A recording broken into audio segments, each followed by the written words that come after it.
All right, so I'll tweet this out. Interviewing Adam Grant right now.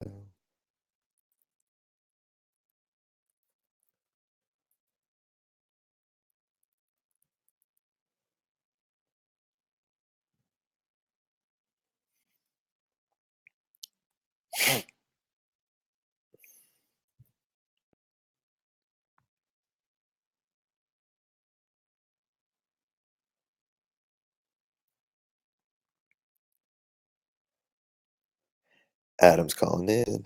Let's just. Everyone hears me okay? Perfect, perfect.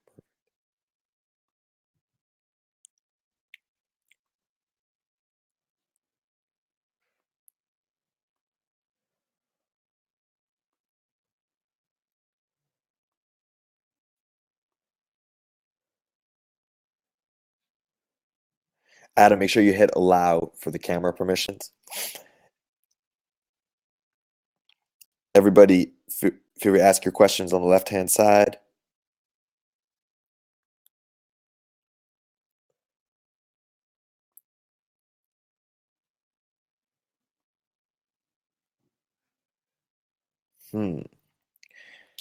Some Blab support. Why do you think he's having trouble?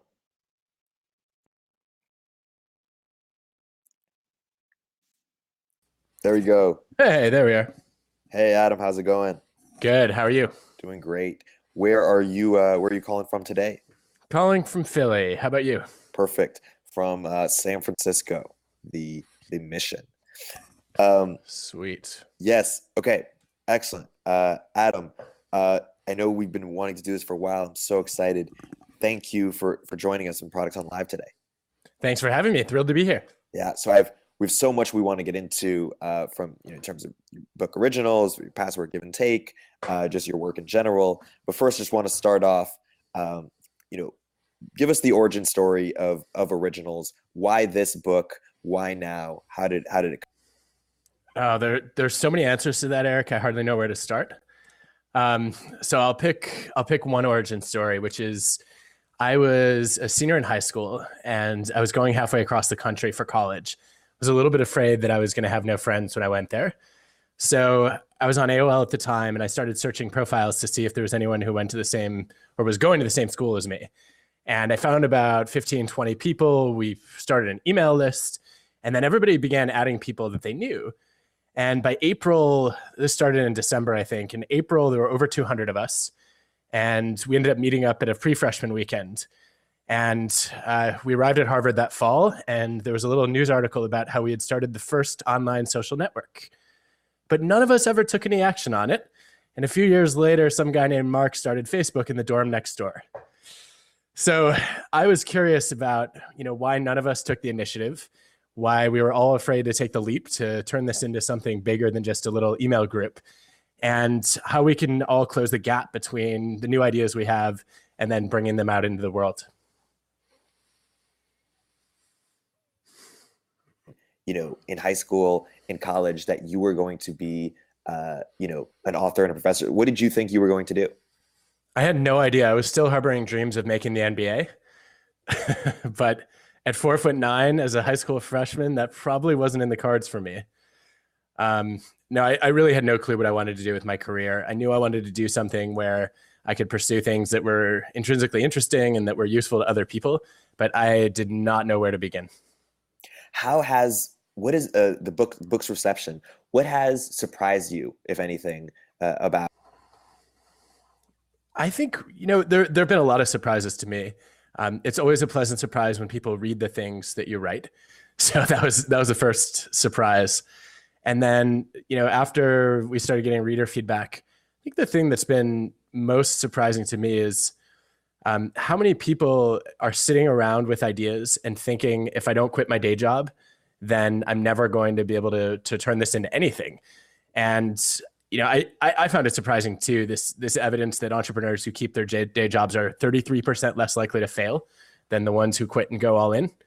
But I underestimated the number of people who were sitting there thinking, I have to choose between my job and, sort of taking this leap. And I've been really excited actually to hear from a lot of people who have said, I've realized after reading the book that I can do both. I mean, so let's go back to that story for a second. You had this idea for a social network. You guys didn't pursue it. Um, you know, the sort of idea of groupthink or pressure to break the mold. How do we fight groupthink in a era of where social media is sort of reaffirming, what we believe every day, and it's tougher to you break that? I think the place to start actually is to read people who you disagree with. I think unfortunately a lot of us are living in what Eli Pariser has called a filter bubble, where your every single place that you go for news and information is carefully curated, either by you or by smart technologies that mimic you.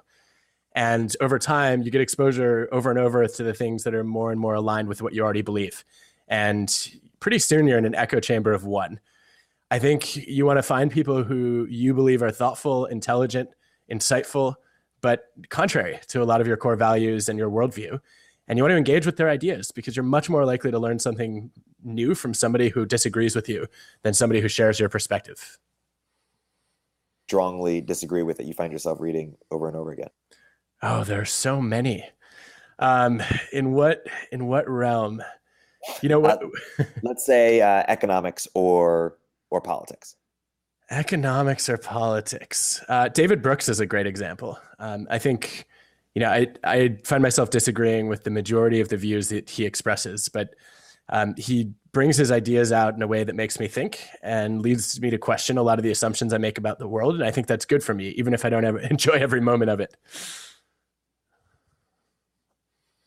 I think that's a testament to him, maybe as a writer and a thinker, that a lot of people disagree with him, but still read him consistently. Yeah, to me, that's a greater mark of success than having a bunch of people say, I agree with you, right? That you're actually able to get the ear and the eyes of people who think you're wrong. That's pretty compelling.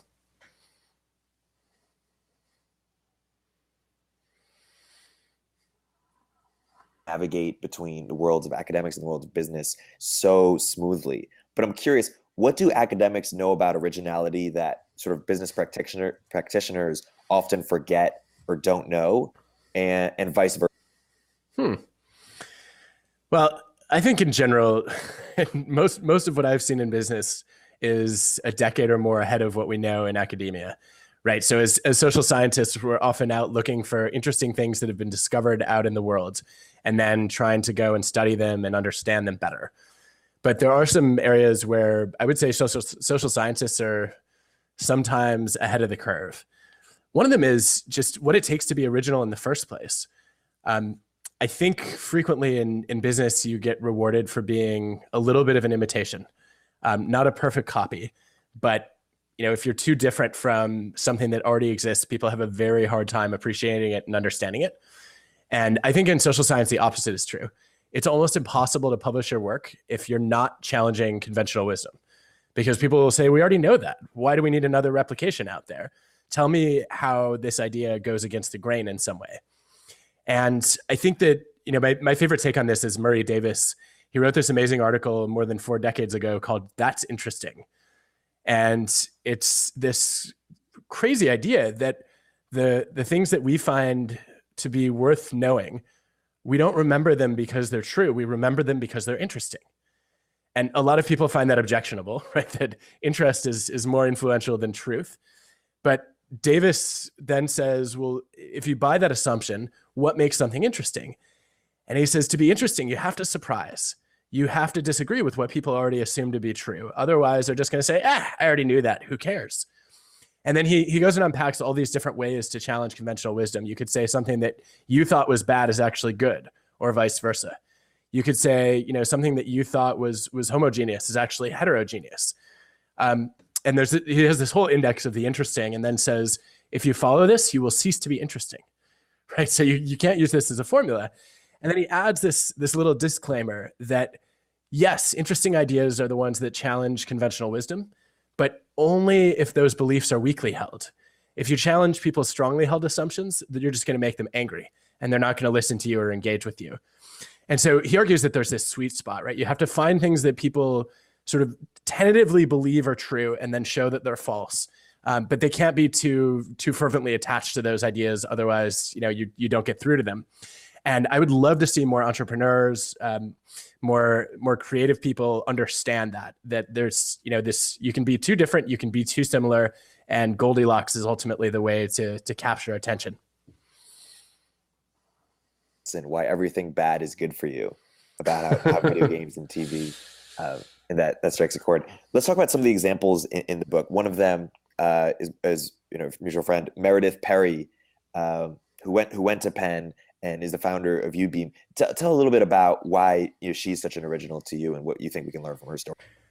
Well, I love the fact that Meredith was a college senior in 2011, sitting around realizing that all of her devices were wireless except the power source. Right? She's like, I can get internet through the air. Why can't I charge my phone or my laptop that way? Why am I tethered to a desk? This is terrible. And a lot of us have those complaints, and we kind of harass our roommates with them, and then we move on to something else. But Meredith actually sat down and said, I'm going to do something about this.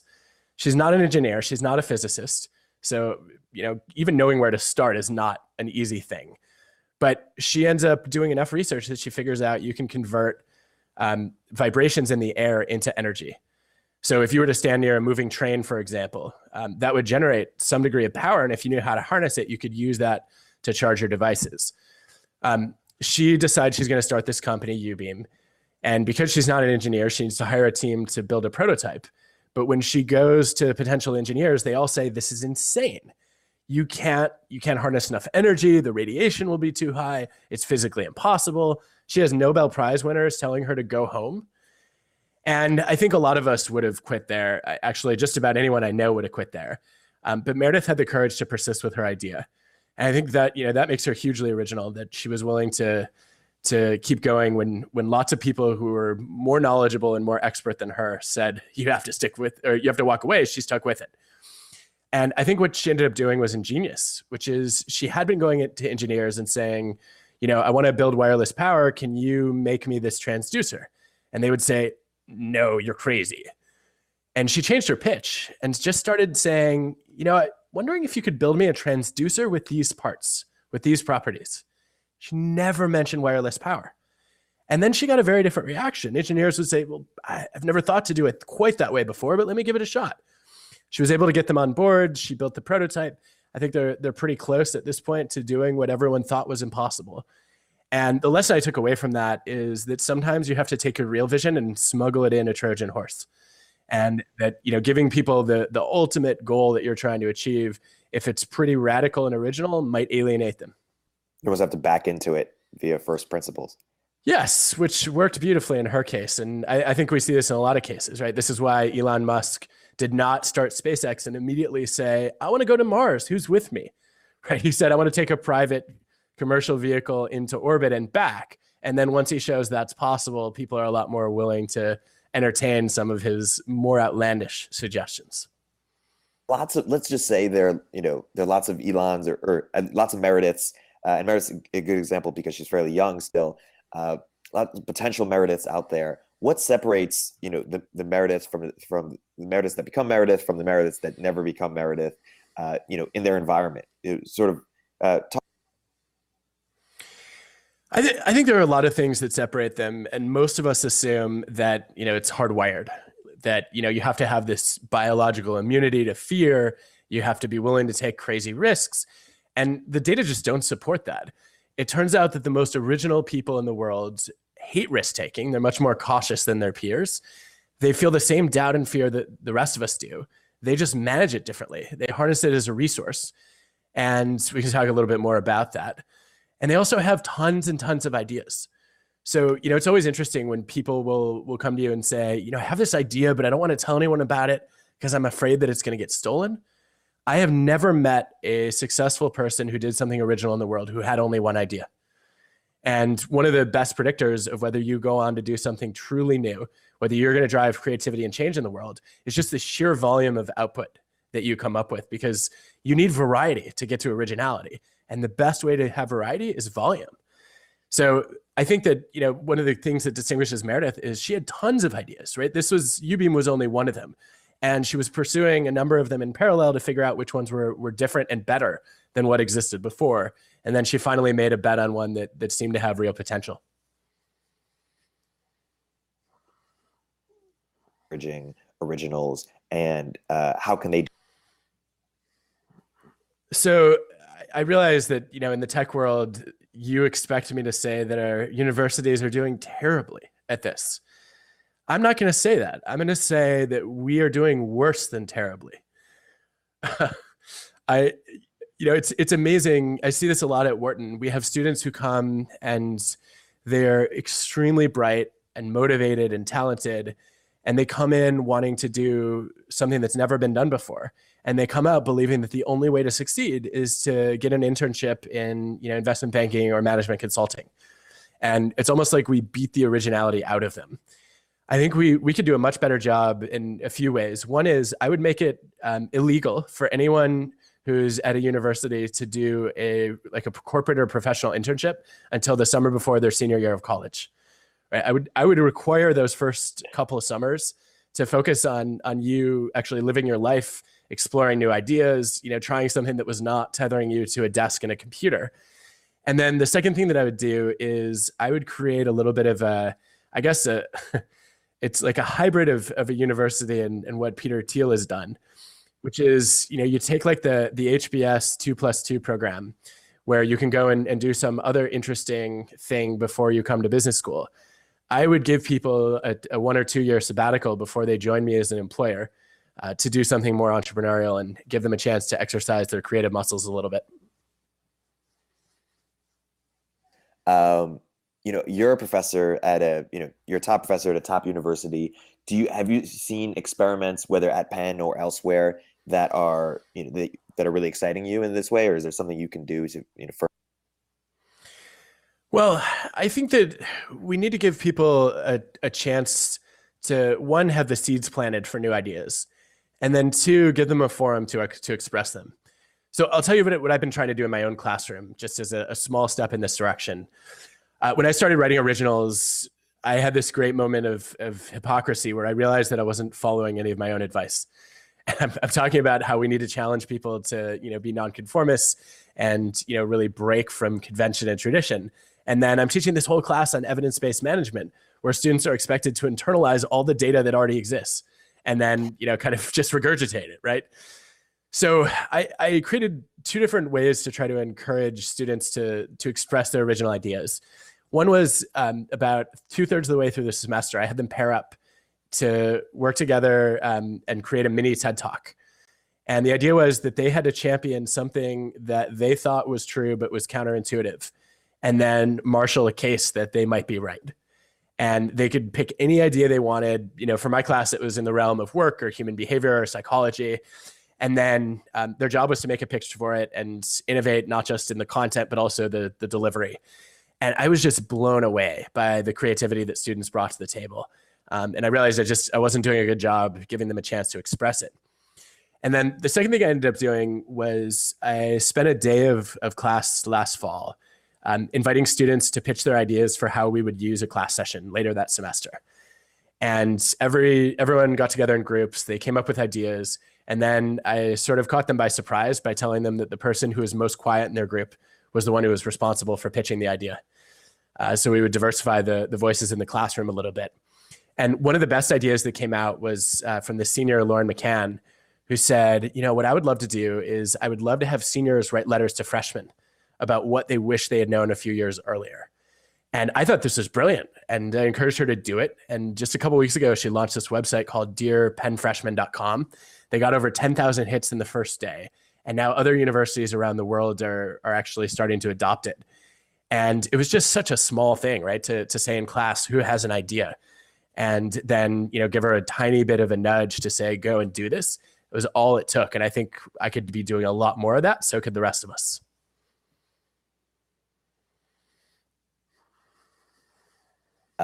As an educator, do you think that, and this is an earnest question here, I don't know the answer. Do you think that, it should be slightly modified, or do you think that it should, sort of blow up and start over? I mean, what do you think?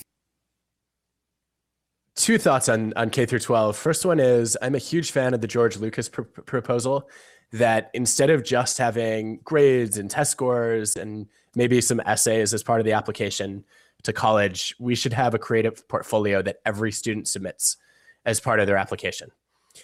And, you worry a little bit about gaming the system, right? Where that parents are now not only teaching their kids math and trying to write their essays, but they will then make movies for their kids and compose songs for them.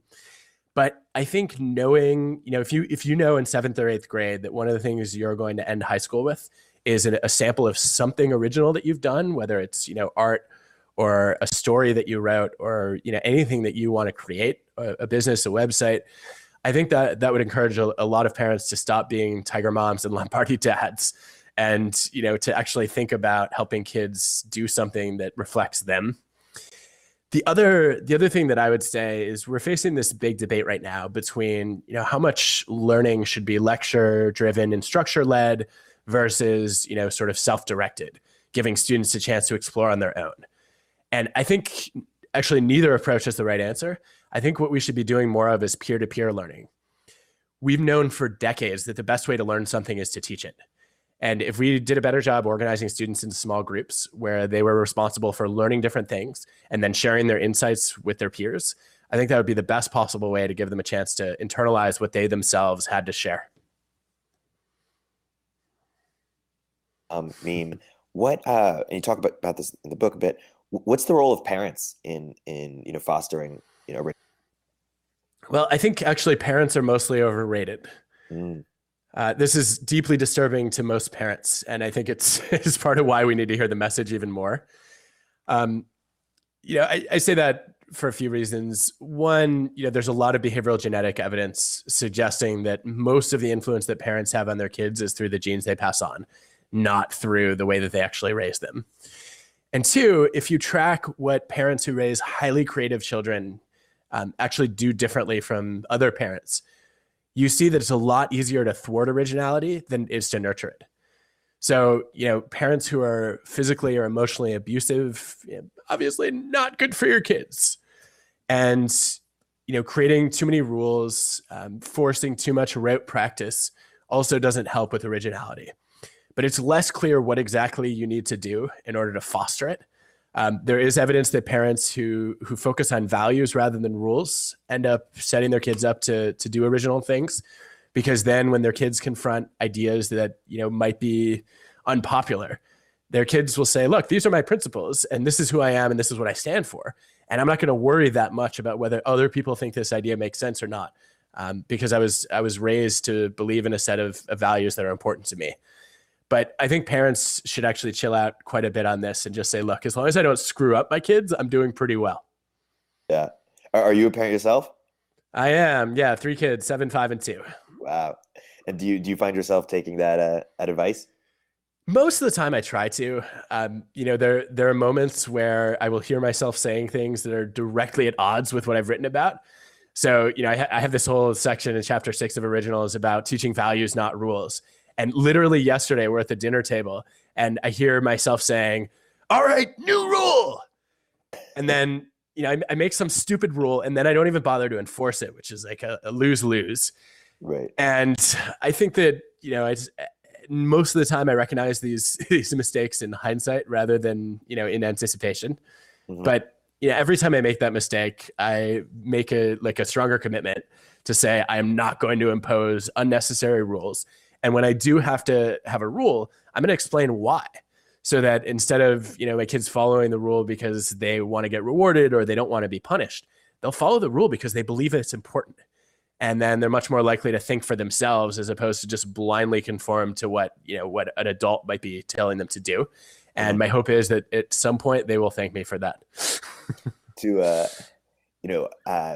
To quote Dave Chappelle, does keeping it original ever, or too original ever go wrong? Or are there ever, originals that, or do we want everyone to be original? Do we want some non-original? What's your? Well, I think, Eric, every leader needs followers, right? And we can't all be nonconformists every moment in every situation. What I would say, though, is that the world doesn't suffer from, I guess, the world doesn't suffer from too much creativity or too little conformity, right? I think we have too little creativity and too much conformity. And conformity is dangerous. Right? Conformity is a bunch of people saying, I don't think what you're doing is important or worthwhile, but I'm going to follow you anyway because I'm afraid of standing out. and I'd rather fit in. And that weeds out diversity of thought. It kills innovation. And it sometimes can actually lead to serious, deadly kinds of consequences, right? When there's no minority to speak up and question the majority, that's when we start to see oppressive power take over. And I think that what I would like to see is a world where people think for themselves, right? Instead of conforming because they feel pressure to conform, they sit down, they think about other people's ideas, and they ask, is this a good idea? And if so, then they're willing to get on board with it and help to grow whatever, that movement or principle is into something bigger. See as particularly encouraging to originals, and what can we, what can everyone? It's funny. I asked Eric Weiner about this recently. So he wrote these two great books, The Geography of Bliss and The Geography of Genius. And the first book, it was the subtitle was something like One Grump's Search for the Happiest Place on Earth. And it was just this hilarious attempt to discover whether there was anywhere that was at all satisfied, as somebody who himself was less so. And then in the newer book, he went around through history to try to figure out what were the most creative civilizations and what did they have in common? What can we all learn from them? And as I was reading the second book, the question that stuck with me was, are there any places that are both creative and happy? So when I asked Eric the question, he said, well, rarely do you even get one, let alone both.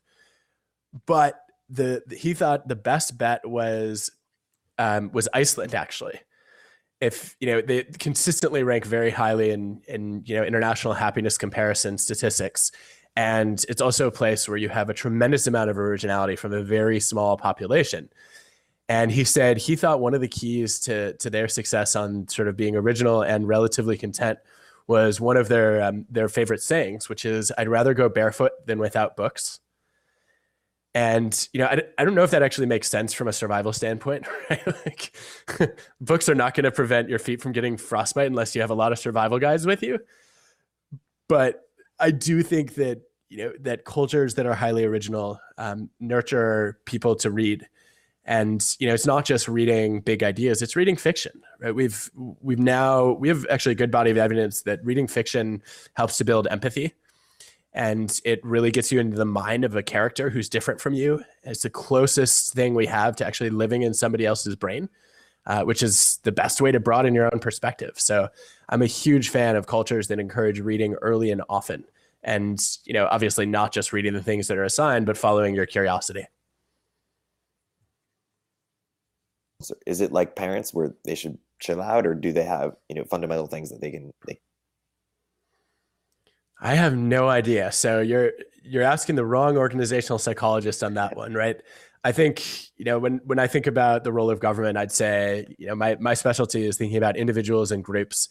But as far as what a government could do on this, I actually would love to see more experiments with different forms of government. Churchill said famously that democracy is the worst system of government, except for all others that have been tried. And I don't think we've actually tried that many. I think it would be fascinating to see at least local governments that gave people an opportunity to experiment with some of what we've seen in the private sector at organizations like Bridgewater, where instead of a democracy, they try to have an idea meritocracy. And, they say, look, it doesn't make sense for every person to have the same, weight in a vote, because some people have better ideas than others.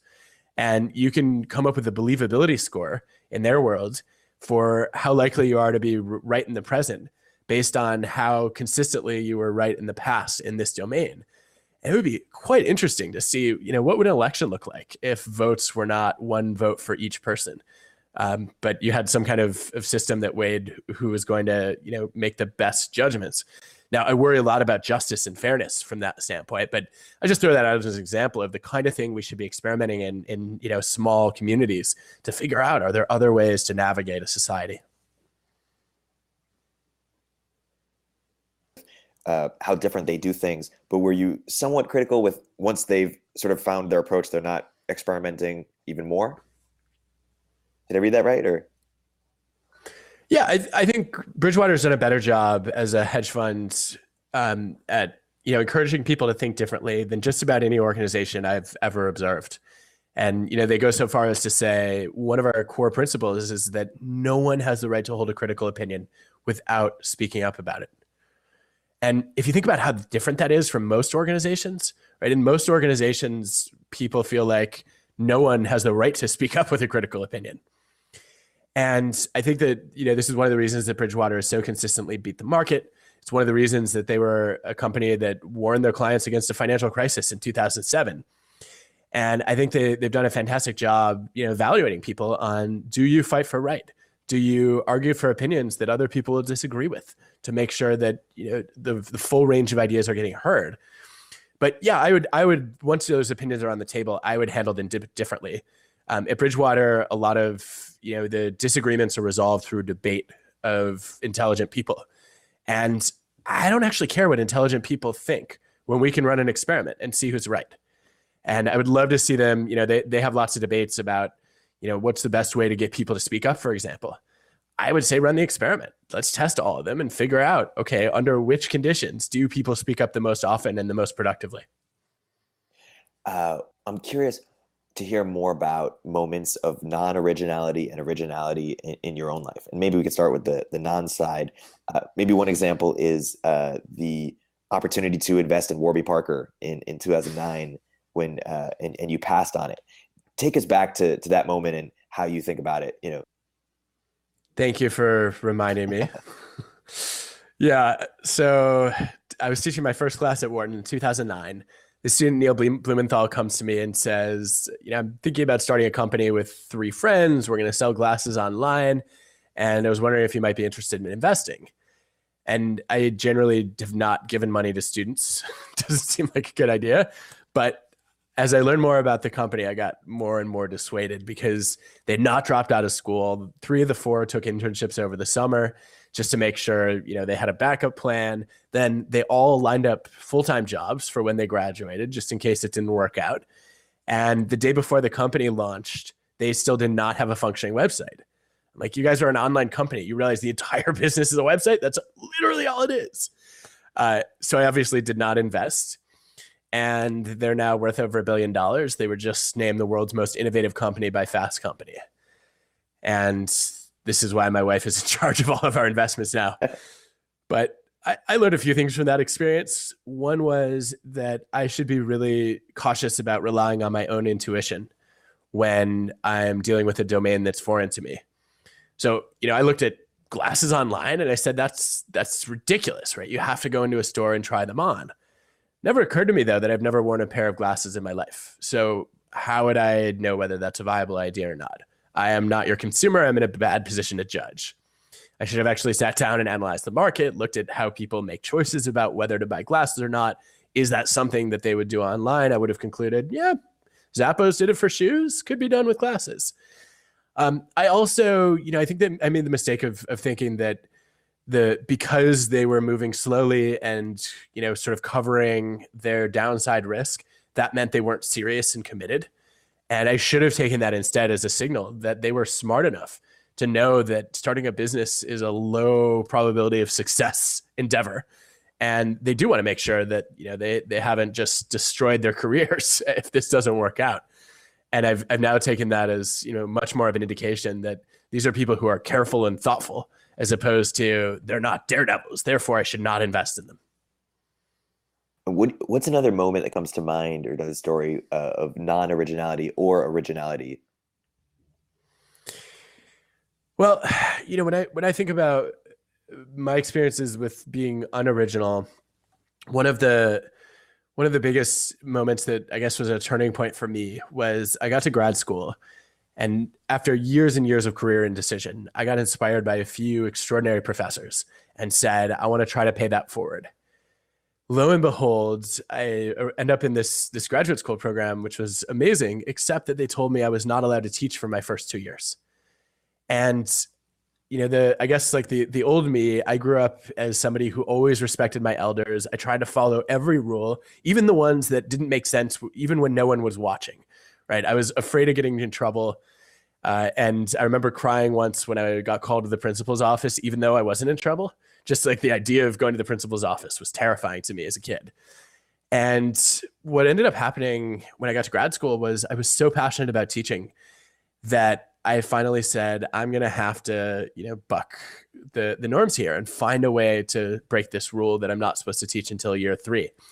So I went and found an advisor who was willing to sign off on some independent studies so I could bring some undergrads to work with me. And I went and interviewed a few dozen of them. I was supposed to take 4, but there were 10 who were so impressive that I could not say no. And I ended up building a little research lab. And that lab ultimately became the group that I published my first major paper with. It's been running to this day. Now, I guess we're going on 13 years. And it's been one of the most meaningful things I've done professionally. And it was a great lesson to realize, look, it's not always bad to break a rule. In this case, I actually, the presence of the rule led me to find a better way to get my ideas out there, and a model that I could continue running even when I did start teaching regular classes.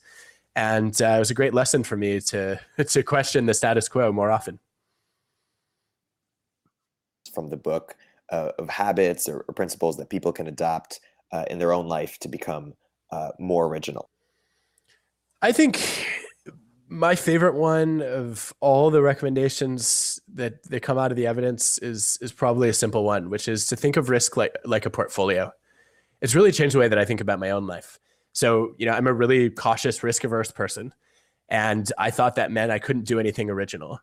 But then I read this work on risk portfolios that said, no, smart people just manage risk the same way they would do a stock market investment. So if you're going to bet on a very, very risky stock, you then should take a bunch of money and put it in a boring mutual fund, right, where you're not going to lose it. And that's exactly what you see successful originals do with risk. They say, I'm going to be cautious, in keeping a day job, in saving up money, in making sure in my regular job I built up some very conventional success so that when I do go out on a limb, I don't have anything to lose. And other people, may listen or respect me more because I've done things that, gain me status or that, contributed a lot of value to others. And, I guess for me, that's been really powerful, just to sit down and say, my version of this was I took, a relatively linear path into, a university where after I got tenure, then I said, look, I no longer have to worry as much about the downsides of sharing ideas that other people might disagree with, because that's part of my job and you can't fire me. So here we are. Main differences or similarities with in terms of the original with Malcolm Gladwell's concept of an outlier. Where does an outlier and an original differ slash over? So when I think of, it's interesting, Malcolm and I had a discussion about this last month at the 92nd Street Y, and we failed to even address that question at all. So I'm just going to imagine what he would say on this. I think he would say that his view of outliers is that they're people who, achieve extraordinary success, but we underestimate the role of luck and opportunity and chance in their stories. And I think that most of us underestimate that in general, right? I think when we look at originals, where we see that play out is originals have more bad ideas than their peers. And that goes back to what we discussed a little bit earlier, that, if you look at Picasso, over 20,000 pieces of art, how many of those are masterpieces? A much smaller fraction.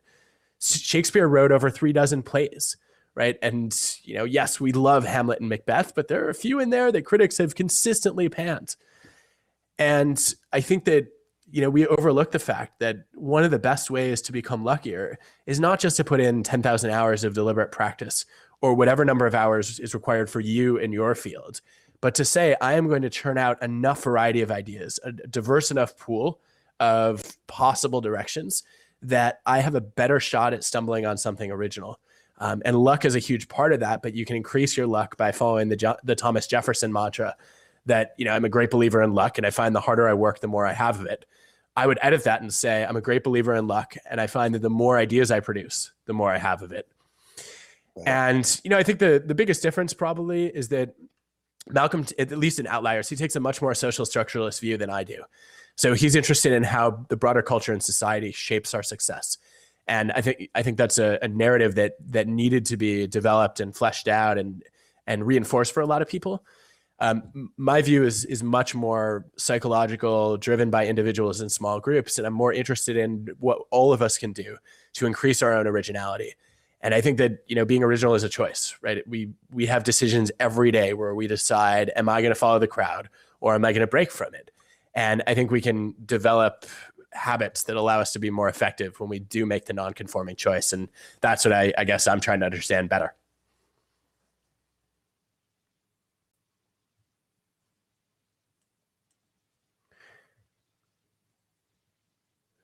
Eric, I just lost your volume.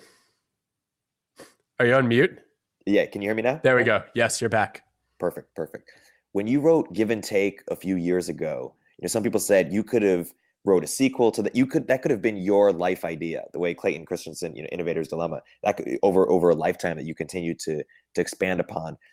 What encouraged you to go in this direction? And did you think about it that at the time? And how did you see your sort of career? Yeah, this is interesting. We got a lot of requests for Give and Take sequels.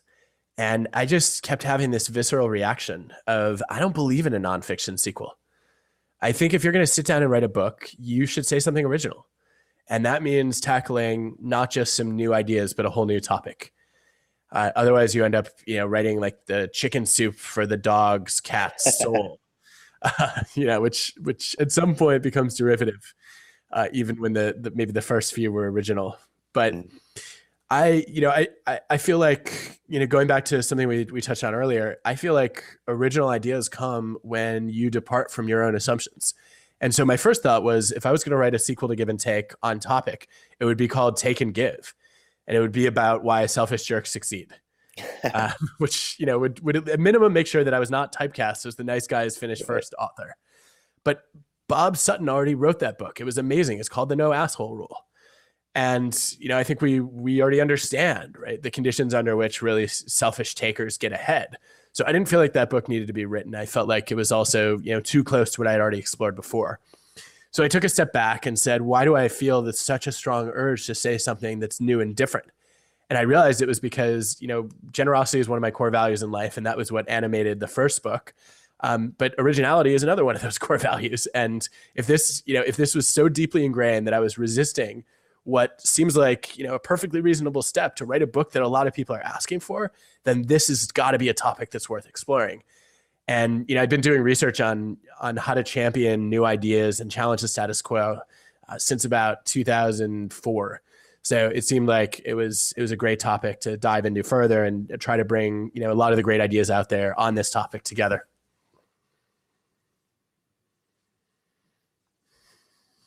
Ultimately decided not to do in favor. The most interesting one by far is I wanted to write a book on dynamic duos. So I kept noticing over and over again that, I guess I was interested in the originality topic right off the bat.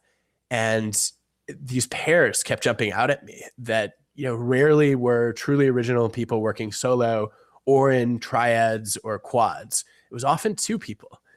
Most basic unit of a relationship, we organize all of our romantic relationships that way. In most of the Western world, why don't we think about creativity the same way? And I had just started working on a proposal for that book when this book came out called The Powers of Two. Outstanding book by Joshua Wolfshank. Highly recommend it to anyone who hasn't read it. And I went through this book and read it and said, number one, he captured most of what I wanted to say.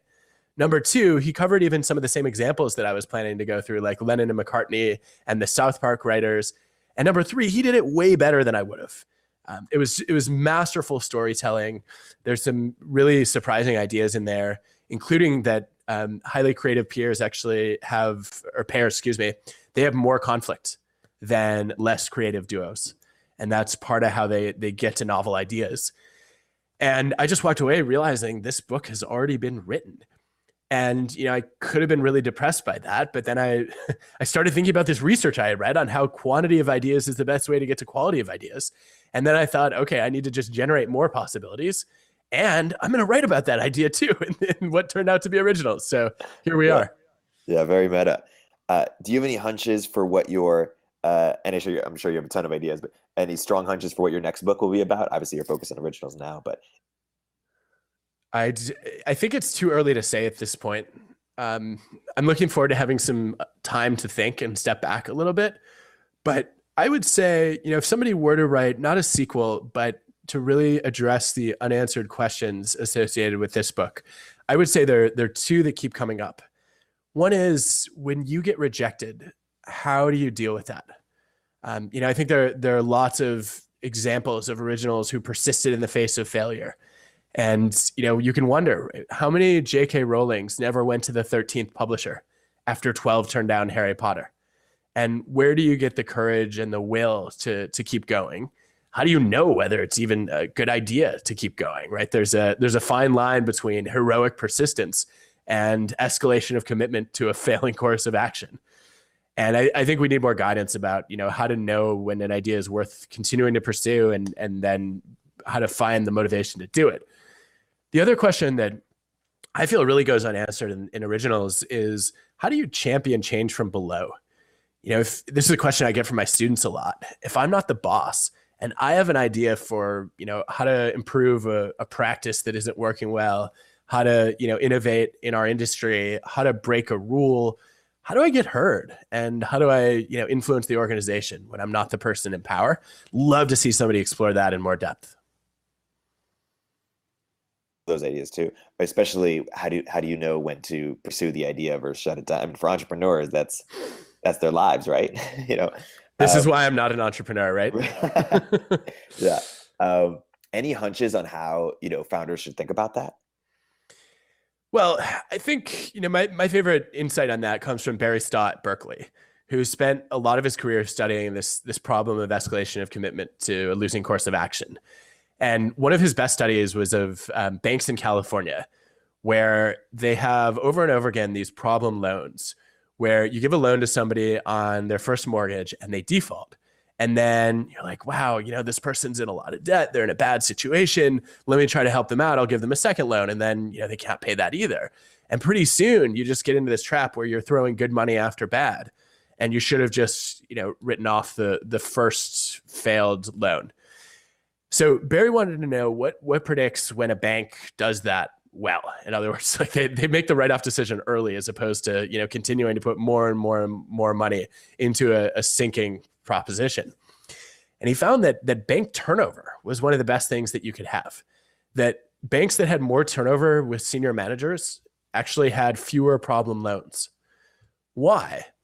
The reason is that if you have no turnover in the bank, then the decision about whether to give loan number 4 is being made by the same people who approved loan number 1.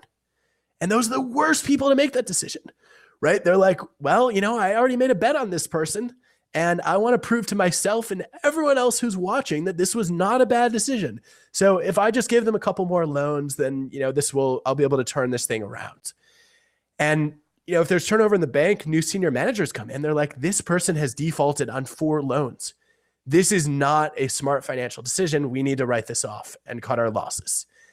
And, I'm not going to say that every startup should have massive turnover, right? Like the lesson of the story is not kick your founder out on day 2, because, otherwise you will never pivot. The lesson is that if you're the person who initiated an idea or a product or a direction, then you are not qualified to make the decision about whether to go forward with that idea, product, or direction, right? Because you're too positively biased. What you need is somebody neutral. You got to separate the initial decision maker from the later stage decision evaluator. And if you go to that person for advice, or that group of people for advice, if they would say, look, I had no stake in the initiation of this idea, but I think it's a really powerful one, go forward. And you trust them and they're knowledgeable in the domain, then I think you keep going. And, if you get more critical feedback, it's time to reconsider. 10 minutes here asking a bit about, your personal creative habits. Can you describe for us the first 90 minutes of yeah, I'll give you the part after like brushing teeth and kids going to school. You were asking about my workday, right? So the workday usually starts with me sitting at my computer and trying to write. Emphasis on trying, because some days writing is totally fluid. It's like having this conversation. Other days there's the evil blinking cursor that just will not go away. And I think that writing, I guess Aristotle was onto something when, he described excellence as being much more of a habit than an act. you write every day, it's much easier to churn out words every day. And I tend to have, I guess, my freshest thoughts in the morning, before I'm distracted by lots of different kinds of tasks, before I'm worried about my email inbox getting out of control. And when I've usually gone to bed thinking about an idea, and I, sometimes will wake up with like a flash of a question or a curiosity. And so usually the first 90 minutes are trying to pursue that. And then, the good news is when that first hour or 2 hours is over, I've given myself freedom to stop writing. And sometimes that means I will pause in mid-sentence and come back to something another day. In other cases, I'll say, you know what, this is really going well. I'm gonna keep going. Writing is obviously especially writing a book, such a brutal task. How do you navigate any moments of self-doubt? It's funny because self-doubt I think it's a misnomer. Self-doubt is basically saying, I shouldn't have sat down to do this to begin with. And anybody who writes or chooses any creative pursuit, there's a reason you sat down to do it. Either somebody at some point told you had a talent or a knack for it, or you're just so interested in it, or you signed up for a job that requires enough of it that, you're stuck doing it, whether you're good at it or not. And so, whether you're pushing yourself to do it, or you're feeling naturally pulled toward it, or somebody else is pushing you to do it, you're going to do it. I don't think it's worth asking, can I do it? The question to ask is, how can I do it better? A couple of weeks ago, Reid Hoffman, the LinkedIn founder, had a great answer to this sort of conundrum. I asked him how he thought about pushing forward, especially when, some of his early ideas about social networks didn't take off. And he said, well, I didn't have a lot of basis to be, wildly self-confident, but I had confidence in myself as a learner. And he said, I believe that, because I'm curious, because I try to read widely and think deeply, that I can get more information. I can get better information. I can get better at a lot of different things. And so, even if my work is really terrible today, I have confidence that I am going to improve about it tomorrow because I love to learn. And I think we should all have confidence in ourselves as learners. And if you don't, you would not be able to speak a language. You would not be able to do the job that requires creativity in the first place. And so I guess when I feel those moments of self-doubt, I have increasingly followed the kind of advice that Reid offers, which is, let me think back to the moments where, I was really struggling with tasks in the past like this. And did I make it through them? And if I made it through those, then this one is probably not that different. As Elizabeth Gilbert puts it, frustration, is not an interruption of the process. Frustration is the process. It's part of the process. It's an inevitable part of being creative. Reflect back, you became the youngest tenured professor. When you reflect back on your success and you've written incredibly impactful books, what is a non-obvious principle? And you can't say luck, obviously. A non-obvious principle that has led to your success. And another way of asking, what is your non-obvious core competence? Like, what are you? You gave me a little bit of an escape with that last phrasing, because I was going to say, I don't actually feel like I've been successful. There's always a gap between, my aspirations and what I accomplish. And that's part of what motivates me to keep trying. But I think it's a terrible idea. If you ever meet someone who's truly successful, do not ever ask them what makes them successful, because they're the worst person to answer that question. They've never been able to look at themselves totally accurately in a mirror. It's often the people who know them well or who have collaborated with them that can see what makes them different from other people. And so I'm highly skeptical of people's own theories about what drives their success. However, you asked me what a core competence is that may be hidden, and that I think I can answer. I think that the thing that I have consistently found useful in my work is my memory. I grew up being made fun of by a lot of my friends when I was in elementary school. They called me Mr. Facts. And that was, we were like collecting baseball cards, and we'd be in the middle of, debating about whether a card was worth what the Beckett magazine says it was or not, which some people will remember fondly. And, I would say, no, well, that's off because, like Paul Molitor hit 287 last year. And that number was just there in my head. And I assumed that everybody remembered those kinds of details well. And I later found out that that was, maybe something that was a little bit unique, not unique, but, sort of useful in the way that my brain processed information is when I'm interested in something, it tends to stick. And that's helped with a lot of writer's block, because when I'm sitting in front of a computer, not knowing what to say, I will just start to think, okay, what have other people said about this topic? And usually I have 20 or 30 cites or quotes that, that are kind of waiting there. And then, I kind of remember this is one of those moments, right? Like Carl Weick said, one of my favorite management scholars, he said that creativity is just putting old things in new combinations and new things in old combinations. And so sometimes I'll literally just sit there and say, let me pull out a bunch of insights about this problem from great thinkers. And let me see, where do they disagree? Where are they on the same page? And then in the process of trying to sort of stitch together that quilt, I'll have an insight. Success in the way that you want it for yourself, who comes to mind and why? Well, it's hard not to say J.K. Rowling. I think that, I guess there are three things she's done that I really admire.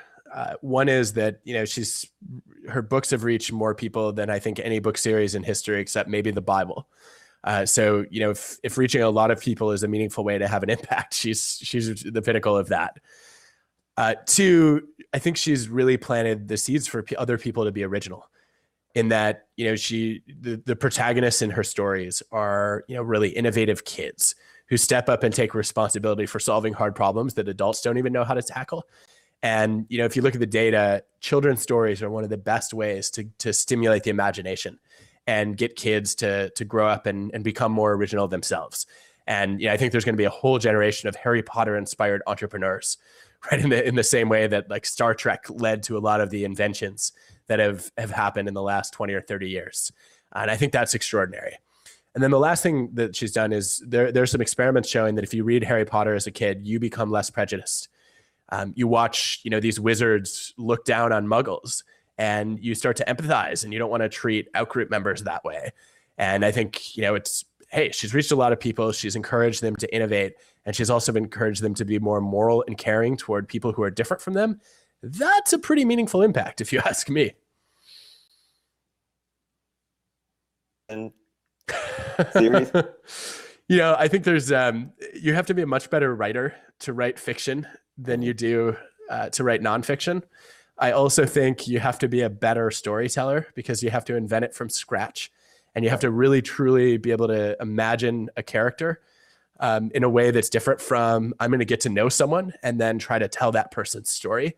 I don't think I have those skills, but one day I might try to develop them. Yeah. And we'll close with this. You mentioned Outliers has this more social structuralist view on what leads to a person's success, while Originals is more of an agency focus on the individual, which I appreciate. What do you say to the person who doesn't identify as original, though, or doesn't even identify and think that they have agency? Maybe they didn't grow up in a circumstance that led them to believe that. How can they sort of overcome that obstacle in cultivating a sense of agency and originality? Mm-hmm. The first thing I would say to that person is that belief is a self-fulfilling prophecy.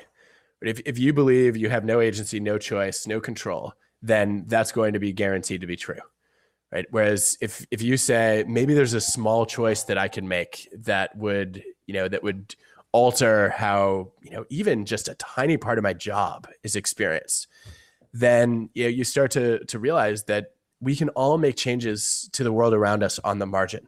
Some of them are going to be small, but if you can accumulate enough small wins, then either other people will start to take you seriously, or you're in a better position then to, figure out what's working and what isn't, and where you should invest your creative impulses.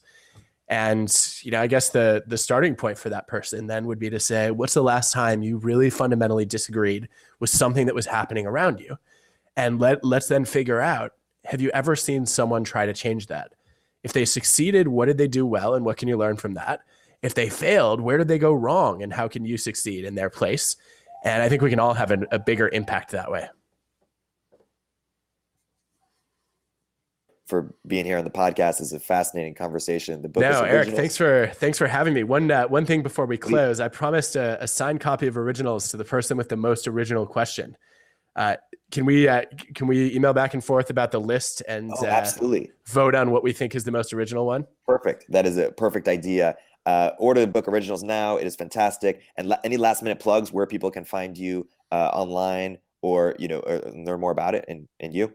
If you have nothing better to do, if you go to adamgrant.net, there's a little quiz about whether you know what it takes to be original. And I think on average, people are getting about 6 out of 16 questions right, which has been a fun start. Perfect. Thank you, Adam. Have a great rest of your day, and we'll chat soon. The book is Originals. Check it out. Thank you. Perfect.